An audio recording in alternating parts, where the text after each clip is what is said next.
Investing journey का पहला step है डीमैट अकाउंट का होना, और पहला स्टेप सबसे ज्यादा मुश्किल होता है।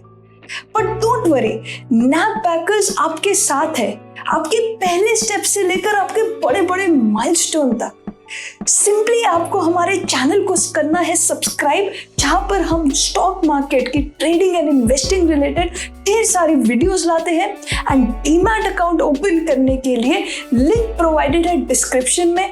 आपको सिंपली उस लिंक को यूज करते हुए अपना डीमैट अकाउंट ओपन करना है एंड नीचे कमेंट सेक्शन में कमेंट कर देना है एंड आपको मिलेगा शॉर्ट 200 रुपीज का Amazon गिफ्ट वाउचर।